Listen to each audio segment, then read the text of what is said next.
our honorable government officials, my dear brothers and sisters in Christ. Ang pangalan po ng Facebook page ng Our Lady of Purification Parish ay Liwawa, para sa light. Ang piyesta ng Binmali ay piyesta ng liwanag, piyesta ng liwawa. At nagsisindi ng kandila at iniuwi ang kandila, alaala ng liwanag. Pero para natin naiintindihan ang liwanag, naintindihan natin ang liwanag kasi naranasan na natin ang mamuhay sa kadiliman. Hindi natin maintindihan ang liwanag kung hindi natin naiintindihan ang dilim.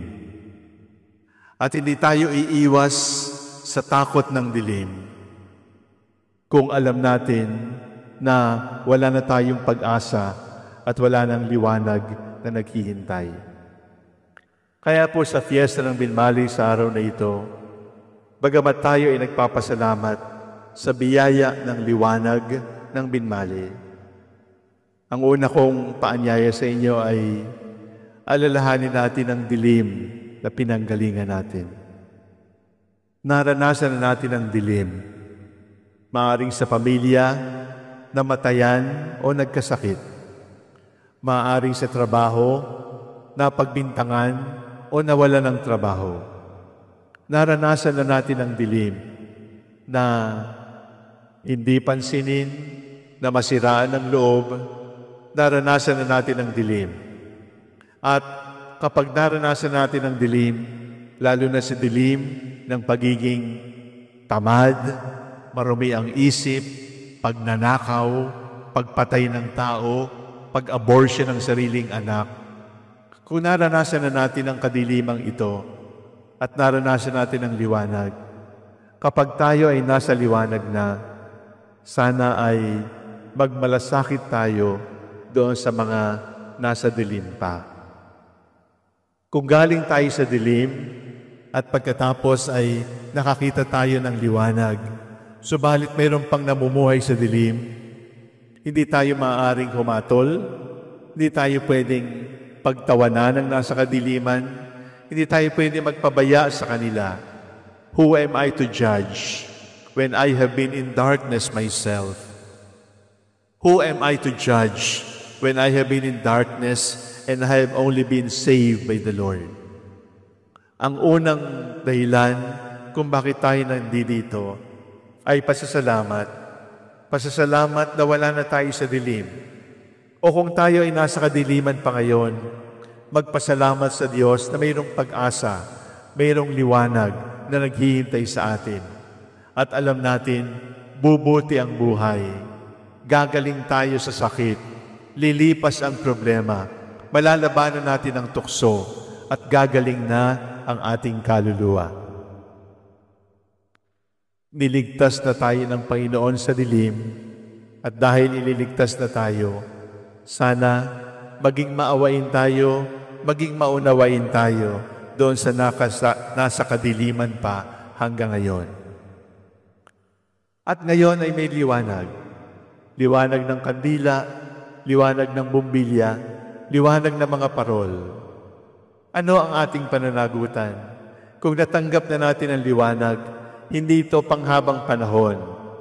Ang ating pananagutan kapag nakatanggap ng liwanag ay ingatan ito sapagkat hindi ito habang panahon. Sapagkat kapag hindi natin iningatan, baka isang bugso lamang ng hangin o isang malakas lamang na electric fan o isang ihip lamang mula sa hininga ay mamatay na ang apoy ng ating liwanag. Anong ibig kong sabihin? Kapag ikaw ay nasa liwanag, mag-ingat. Kapag ikaw ay nasa liwanag, huwag ka nang bumalik sa dilim. Kapag ikaw ay nasa liwanag, ingatan mo, alagaan mo ang liwanag na ipinagkaloob sa iyo, sapagkat alam mo naman ang hirap ng mamuhay sa dilim. Subalit, paano natin talaga aalagaan ang liwanag? Aalagaan natin ang liwanag sa pamamagitan ng pagdaragdag ng liwanag. Ang ibig kong sabihin ay, if you have received the light, the way to sustain your light is to share that light. We have received the light of Jesus. You cannot keep that light. You must be lights for others also. And that is the best way. Because when the light of Jesus is kept only for yourself, eventually it is going to wither. It is going to be blown away. Ang ibig sabihin po, mga minamahal kong kapatid, ang pagbabahagi ng liwanag ay kasama at bahagi ng pag-aalaga sa liwanag.